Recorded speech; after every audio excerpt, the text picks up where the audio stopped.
The silence is the heaviest thing left in this world. Before the flashes, the world was a symphony of noise. Traffic, sirens, the hum of electricity, the voices of billions of people living out their fleeting, beautiful lives. Now, there is only the slow, rhythmic dripping of condensation in my bunker and the ragged sound of my own breathing. My name is Elias. I have been underground for 1,042 days. When the sirens wailed 3 years ago, I was one of the lucky ones. Or at least that's what I told myself as I sealed the heavy steel door of this shelter, shutting out the blinding white light that consumed the horizon. The truth is, survival in the aftermath isn't a victory. It is a slow, methodical test of endurance. I wake up every cycle. It can't call them mornings anymore because the sun hasn't pierced the atmospheric dust layer in years, and I follow the routine. Routine is what keeps the mind from fracturing. First, I check the Geiger counter, its soft, irregular clicks are the heartbeat of my new reality. Outside, the radiation levels are still lethal in the hot spots, but they have slowly degraded to a point where a man in a lead-line hazmat suit might walk for an hour or two without his cells unraveling. Second, I check the rations. I walk down the narrow concrete corridor of my sanctuary, running my flashlight over the metal shelves. The cans of peaches and salted meats that once seemed like a lifetime supply now look pitifully small. I am rationing myself to one meal every 48 hours. My body has become a landscape of sharp angles and hollowed spaces. Hunger is a constant companion, sitting in the pit of my stomach like a cold stone. But today, hunger is the least of my concerns. The primary air scrubber is failing. I noticed a change in the air quality 2 days ago. A faint metallic taste lingering at the back of my throat, followed by a slight tightness in my chest. The scrubber's motor, which usually hums with a comforting, steady vibration, has begun to rattle. It sounds like a dying animal, coughing and sputtering as it struggles to push the toxic surface air through the carbon and HEPA filters. I stand before the machine, my hands resting on its cold, vibrating casing.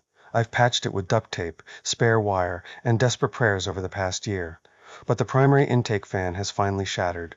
Without this scrubber, the bunker will fill with carbon dioxide and irradiated dust within 3 days. There is a secondary filtration unit located in an old transit substation 3 miles east of my position. I know this because I spent my pre-war life designing these municipal systems. I know exactly where the parts are. The problem is getting there. 3 miles doesn't sound far, but out there, in the wasteland, every step is a calculation of risk against time. I have no choice. I either die slowly in the dark, suffocating in my sleep, or I take my chances in the ash. I begin to gear up. The process takes 30 minutes. The hazmat suit is thick, cumbersome, and stiflingly hot. I check the seals around my wrists and ankles. I strap the rebreather mask over my face, testing the airflow. Every breath sounds loud, synthetic, like I am entirely separated from the natural world. I shoulder my pack, clip my dosimeter to my chest, and load the single-action revolver I keep for emergencies. I only have 5 rounds left. I pray I won't need to use even one. Opening the bunker door is a physical battle. The hydraulic pistons have rusted, and it takes every ounce of my depleted strength to push the heavy steel slab outward. When it finally gives, a shower of fine, gray ash cascades down into the airlock. I step outside. The landscape is unrecognizable. What was once a vibrant suburb of glass and steel, green lawns and towering oaks, is now a monochromatic ocean of gray.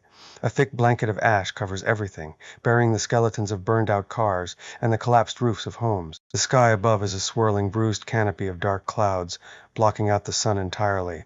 A cold, biting wind howls through the ruins, carrying the ghosts of the old world with it. Every step I take kicks up small clouds of dust. It is like walking on the surface of a dead moon. I navigate by memory, using the jagged remains of skyscrapers in the distance as my compass. The silence out here is different from the silence in the bunker. It is vast, oppressive, and heavy with the weight of billions of untold stories cut violently short. As I walk, my mind wanders to the days before. I remember the smell of fresh coffee in the morning. I remember the sound of rain tapping against a glass window. I remember my brother, laughing at a joke I've now forgotten. I force the memories away. Nostalgia is a poison out here. It breeds despair, and despair will get you killed just as quickly as the radiation. I check my dosimeter. It reads a steady, low-level warning. I have about 90 minutes before the exposure becomes critical. I pick up my pace, my boots crunching over the brittle, calcified remains of the asphalt. 2 miles in. My lungs are burning. The rebreather is working, but the air it feeds me is stale and tastes of rubber. The transit substation is just ahead, buried beneath the collapsed overpass of Interstate 95. I scramble down the embankment, sliding through the ash, and approach the rusted steel doors of the station. They are slightly ajar. My heart hammers against my ribs. I stop, freezing in my tracks. The door shouldn't be open. I was the last municipal engineer to secure this sector before the bombs fell. I locked those doors myself. I draw my revolver. The metal grip is cold through my thick gloves. I approach the entrance, my breathing ragged and loud inside my mask. I slip through the gap in the doors, stepping into the pitch-black interior of the station. I click on my shoulder-mounted flashlight. The beam cuts through the darkness, illuminating swirling motes of dust and the decaying remains of the ticketing booths. I move silently toward the maintenance wing, where the filtration units are stored. As I turn the corner, the beam of my light catches something moving. I raise the gun. "Stop!" I croak. My voice is harsh, unused, grating like sandpaper inside the mask. A figure stands at the end of the hallway.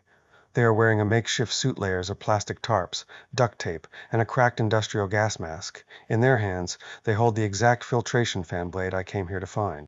We stare at each other. Two ghosts haunting the same graveyard. The figure doesn't raise a weapon, but they clutch the fan blade tightly to their chest. They are smaller than me, shaking violently, not from the cold, but from terror. I keep the gun aimed. My mind races. If I don't get that part, my bunker dies. I die. I could pull the trigger right now. It would be easy. In this new world, morality has been vaporized along with the cities. It is survival of the most ruthless. But as I look through the cracked glass of their mask, I see eyes wide with desperation. I see a human being clinging to life just as fiercely as I am. I slowly lower the revolver. "I need that part," I say, my voice trembling. "My air scrubber is dying." The figure hesitates, then takes a step back, holding the part tighter. "Please," I whisper. I unclip one of the spare oxygen canisters from my belt, a priceless commodity, and toss it onto the floor between us. A trade. You need clean air for that mask. I need the fan. The silence stretches for what feels like an eternity. The only sound is the heavy, mechanized breathing of our masks. Finally, the figure slowly kneels down, picks up the oxygen canister, and gently places the fan blade on the concrete floor. Without a word, they turn and disappear into the shadows of the transit tunnels. I let out a breath I didn't realize I was holding. I walk forward, scoop up the fan blade, and secure it in my pack. The journey back to the bunker is a blur of exhaustion. The wind picks up, howling like a chorus of the damned, trying to push me back. My dosimeter begins to scream, warning me that my time in the wasteland is up. My legs feel like lead, every muscle screaming for rest, but I force myself to keep putting one foot in front of the other. When I finally reach the heavy steel door of my sanctuary, I collapse against it. I hit the hydraulic release, and the door groans open. I drag myself inside, hit the lock, and seal the world away once more. It takes me an hour to install the new fan blade. When I finally flip the power switch, the scrubber coughs, sputters, and then roars to life with a steady, beautiful, rhythmic hum. Clean air begins to cycle into the room. I slump against the wall, peeling the heavy mask from my face, and take my first deep breath of the day. The air is cool, clear, and smells like life. I survived today. I made a trade. I chose not to pull the trigger. In a world completely reduced to ash, where humanity wiped itself out with fire and atom, I managed to hold on to a tiny fragment of my own soul. I don't know what tomorrow will bring. I don't know how many days I have left before the food runs out, or before the bunker finally fails for good. But as I sit in the dim light of my underground tomb, listening to the hum of the machine, I realize something. We are not just surviving to exist. We are surviving to remember what it means to be human. And as long as I draw breath, that memory will not be extinguished.